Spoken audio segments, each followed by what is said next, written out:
साताऱ्याच्या फलटण उपजिल्हा रुग्णालयातल्या महिला डॉक्टरची आत्महत्या, वैद्यकीय तपासणी संदर्भात पोलिसांशी झालेल्या वादानंतर त्यांच्यावर सुरू होती चौकशी. अन्याय होत आहे असल्यानं आत्महत्या करेन अशी तक्रार त्यांनी वरिष्ठांकडे दिली होती. फलटण उपजिल्हा रुग्णालयातील महिला डॉक्टरच्या आत्महत्येला वेगळं वळण. आपल्यावर बलात्कार झाला, मृत डॉक्टरच्या हातावर मजकूर. हातावरील सुसाईड नोटवर पीएसआय गोपाल बदनेचं नाव. प्रशांत बनकरनेही मानसिक त्रास दिल्याचं नमूद. फलटणमधील डॉक्टर आत्महत्या प्रकरणी आरोप झालेल्या दोन्ही पोलिसांना तात्काळ निलंबित करा. मुख्यमंत्री फडणवीसांचे आदेश. आरोपींवर कठोरात कठोर कारवाईचेही निर्देश.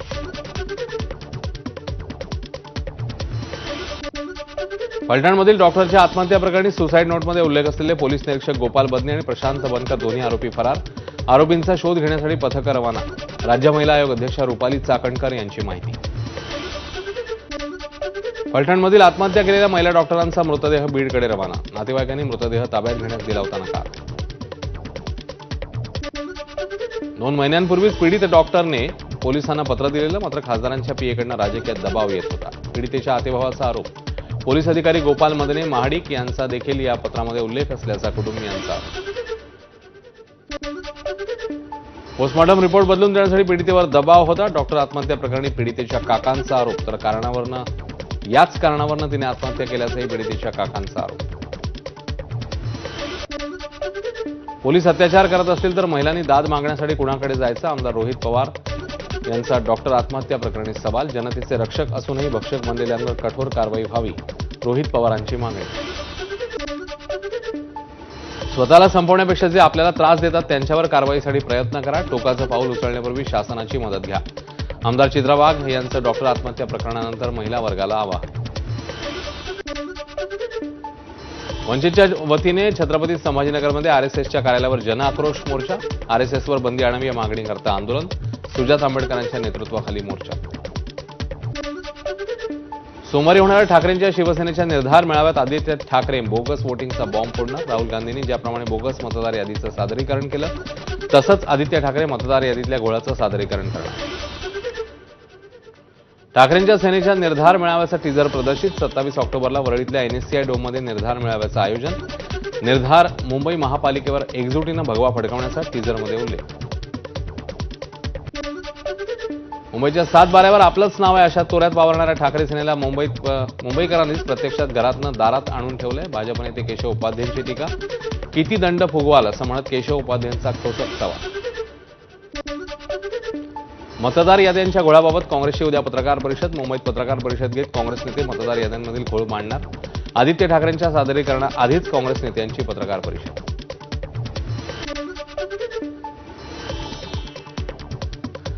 आरएसएसने तिरंग्याला विरोध केला. संविधानाऐवजी मनुस्मृतीनुसार देश चालवण्याचा प्रयत्न केला. प्रकाश आंबेडकरांची टीका. आरएसएस दलित, आदिवासी, ओबीसी, बौद्ध, मुस्लिम, ख्रिस्ती जनतेचा द्वेष करतं. आंबेडकरांचा निशाणा. आरएसएस रजिस्टर्ड संघटना नाही, ते 15 ऑगस्टला काळा दिवस पाळतात. वंचितच्या सुजात आंबेडकरांचा आरएसएसवर हल्लाबोल. आरएसएस वर्गणी गोळा करतं, मग टॅक्स भरतं का? सुजात आंबेडकरांचा सवाल. रवींद्र धनगेकरांचे केंद्रीय मंत्री मुरलीधर मोहोळांवर नवे बॉम्ब. मोहोळ महापौर असताना वापरत होते बडेकर बिल्डरची गाडी. पुरावा म्हणून दिल्या जाणाऱ्या पांढऱ्या रंगाच्या इनोव्हा क्रिस्टा गाडीचा नंबर दिला. बडेकर बिल्डर मोहोळांचे पार्टनर जैन हॉस्टेलच्या लिलावात सहभागी. धनगेकरांचा आरोप. मोहोळ बिल्डर लॉबीसाठी काम करतात. धनगेकरांचा आरोप. बिल्डरची गाडी वापरत होते, कुटुंबीयही वापरतात. धनगेकरांचा आरोप. माझी कामं बंद पाडण्यासाठी मोहोळ यांनी महापालिकेच्या अधिकाऱ्यांवर दबाव टाकला. बांधकाम व्यावसायिक निलेश नवलखा यांचा आरोप. जैन असल्यानं मोहोळ यांनी त्रास दिल्याचाही नवलखा यांचा आरोप. धनगेकरांवर 2011 मध्ये जमीन हडपल्याचा गुन्हा दाखल आहे. 10 गुन्हे धनगेकरांवर आहेत, आपल्यावर एकही नाही. मोहोळ यांची प्रतिक्रिया. धनगेकरांचा बोगस कार्यक्रम सुरू आहे, मोहोळ यांची टीका. धनगेकर यांनी संयम बाळगला पाहिजे, तसा बाकीच्या नेत्यांनीही बाळगला पाहिजे. मंत्री उदय सामंत यांची प्रतिक्रिया.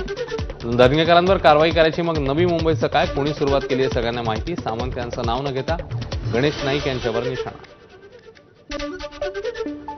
धनगेकर स्थानिक राजकारणातनं पिसाळल्यासारखे वागतात. चंद्रशेखर बावनकुळेंची धनगेकरांच्या मोहोळ यांच्यावरील आरोपांवर प्रतिक्रिया. महायुतीमध्ये मनभेद आणि मतभेद होणार नाही अशी वक्तव्य टाळण्याच्या सूचना देऊनही सवयीने लोक बोलतातच. बावनकुळेंचा टोला. भाजपमध्ये आपल्याला एकही बंडखोरी नको. एक जरी बंडखोरी झाली किंवा चुकीचं बटन दाबलं तर सत्यानाश होईल. मंत्री बावनकुळेंचं वक्तव्य. तर भंडाऱ्यातल्या सर्वांचे मोबाईल आणि व्हॉट्सअप ग्रुप सर्व्हेलन्सवर टाकलेत, बावनकुळेंचं खळबळजनक वक्तव्य. बावनकुळे यांच्यावर गुन्हा दाखल करून त्यांना अटक करायला हवी, संजय राऊत यांची प्रतिक्रिया. अशा प्रकारे फोन टॅप केले असतील तर गुन्हा दाखल व्हायला हवा, राऊतांचं वक्तव्य. आमच्या पक्षाचा लक्ष व्हॉट्सअप ग्रुप आहे, त्याबद्दल बोललो, बावनकुळेंकडनं स्पष्ट. या ग्रुपवर आमच्या वॉर रूम मधून लक्ष ठेवलं जातं, यावर संजय राऊतांना का त्रास होतो, आमच्या पक्षात काय करायचं हे ठरवणारे राऊत कोण, बावनकुळेंचा सवाल. भंडारा नगरपालिकेत कोणाचाही अंकुश नसल्यानं मोठ्या प्रमाणात घोटाळा. भंडारा नगरपालिकेत बोगस टेंडरच्या नावावर 20% कमिशनचा आर्थिक व्यवहार. भाजप आमदार परिणय फुकेंचा आरोप. मुख्यमंत्री आणि महसूल मंत्र्यांकडे तक्रार होताच रद्द केली बोगस निविदा. फडणवीस साहेब किती दिवस दिलेला शब्द तोंडात धरून बसणार, राज्याच्या शेतकऱ्यांचा संयम आता संपत चाललाय. बच्चू कडू यांचा मुख्यमंत्री फडणवीसांवर शेतकऱ्यांच्या कर्जमाफीवरून निशाणा.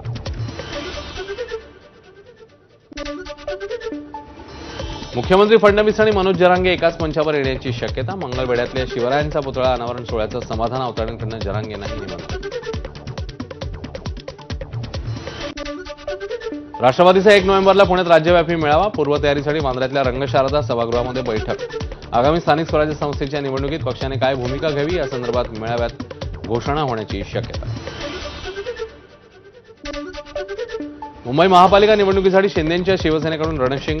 डोर टू डोर प्रचारासोबतच लक्षवेध आणि आनंद दिघे कल्याणकारी योजनेच्या माध्यमातून शिंदेंकडून दिवाळीनंतर हायटेक प्रचार केला जाणार. जयंत पाटलांच्या कारखान्याचं नाव रातोरात बदललं. जतमधील राजाराम बापू पाटील साखर कारखान्याच्या कमानीवर राजे विजयसिंह डफळे साखर कारखाना नावाचा नवा फलक. काही अज्ञात सभासदांनी नाव बदलल्याची माहिती. इस्लामपूरच्या ईश्वरपूर नामकरणाला केंद्र सरकारची मान्यता. केंद्र सरकारच्या भारतीय सर्वेक्षण विभागाकडून मान्यतेचं पत्र प्राप्त. इस्लामपूर शहराच्या नावात कायदेशीर ईश्वरपूर असा बदल होणार. सध्या 6 पदरी असलेल्या मुंबई पुणे द्रुतगती मार्गात 8 ऐवजी 10 पदरी करण्यात येणार. मुंबई पुढील 10 दिवसात त्याबाबतचा प्रस्ताव एमएसआरडीसी राज्य सरकारला पाठवणार. वाहनांची वाढती संख्या लक्षात घेता निर्णय. भायखळ्यातील राणीची बाग सुट्टीच्या दिवसांमध्ये दररोज सुरू ठेवा, पर्यटकांची मागणी. यावरूनच पर्यटक आणि महापालिका कर्मचाऱ्यांमध्ये शाब्दिक वाद. कुठलीही पूर्वसूचना न देता राणीची बाग बंद ठेवल्याचा पर्यटकांचा आरोप. सलगच्या सुट्ट्यांमुळे कोल्हापूरच्या अंबाबाईच्या दर्शनाला भाविकांची गर्दी. दर्शन मंडपापासून दर्शन रांग भवानी मंडपापर्यंत जवळपास 1 लाख भाविकांनी घेतलं देवीचं दर्शन. दिवाळी सुट्ट्यांमुळे शिर्डीत साईंच्या दर्शनासाठी भाविकांची मोठी गर्दी. सण आणि उत्सवाच्या पार्श्वभूमीवर साई दर्शनाने नवीन ऊर्जा मिळते. भाविकांची धारणा असल्यानं दर्शनासाठी गर्दी. नाशिकमध्ये धार्मिक आणि पर्यटन स्थळांवर पर्यटक आणि भाविकांची रीघ. सुट्ट्यांचा आनंद घेण्यासाठी पर्यटक नाशिकच्या रामकुंड, गोदाघाट, काळाराम मंदिर आणि इतर धार्मिक स्थळी पर्यटन स्थळांवरही गर्दी. दिवाळी सुट्ट्यांमुळे पर्यटकांची पावलं कोकणच्या दिशेने देखील. गणपतीपुळे समुद्रकिनारी पर्यटकांची मोठी गर्दी. दिवाळी सुट्टी निमित्ताने अक्कलकोटमध्ये स्वामी समर्थ मंदिरात भक्तांची अलोट गर्दी. वटवृक्ष स्वामी समर्थ मंदिरात पहाटेपासूनच लांब रांगा. दिवाळी आणि सलगच्या सुट्टीमुळे शेगावात भाविकांची मोठी गर्दी. राज्यासह कर्नाटक, गुजरात, छत्तीसगड, राजस्थानातनं मोठ्या प्रमाणात भाविक शेगावामध्ये. शहरातली गेस्ट हाऊस आणि भक्तनिवास हाऊसफुल. गडचिरोलीच्या गोंडवाना विद्यापीठाने हिवाळी परीक्षा 20 दिवसांनी पुढे ढकलल्या. नवीन परिपत्रकानुसार 17 नोव्हेंबरपासून परीक्षा सुरू होणार. याआधी दिवाळीच्या सुट्ट्यांमध्ये परीक्षा जाहीर केल्यानं विद्यार्थ्यांनी केला होता विरोध. पुणे पोलिसांकडून गुंड निलेश घायवळची स्कॉर्पिओ जप्त. अहिल्यानगरमधील जामखेडमधल्या एका गावात उसाच्या शेतात लपवून ठेवली होती 4 चाकी. मुंबईच्या काळाचौकी भागात प्रेम प्रकरणातनं तरुणीवर चाकूने जीवघेणा हल्ला. तरुणाच्या हल्ल्यात तरुणी गंभीर जखमी. हल्ल्यानंतर हल्लेखोर तरुण सोनू बराई याने स्वतःलाही संपवलं. 8-10 दिवसांपूर्वीच झालं होतं दोघांचंही ब्रेकअप. पिंपरी चिंचवडमध्ये चारित्र्याच्या संशयावरनं पत्नीकडनं पतीची हत्या. चारित्र्यावर संशय घेतल्यानं झालेल्या वादातनं पत्नीने ओढणीने गळा दाबून केली पतीची हत्या. आरोपी पत्नी पोलिसांच्या ताब्यात. पालघरमधील मोखाड्यात आरोग्य विभागाचा भोंगळ कारभार चव्हाट्यावर. रुग्णालयात हलगर्जीपणामुळे नवजात बालकाच्या मृत्यूचा आरोप. प्रसूतीसाठी दाखल महिलेची 12 तास देखभालच केली नाही, नातेवाईकांचा आरोप.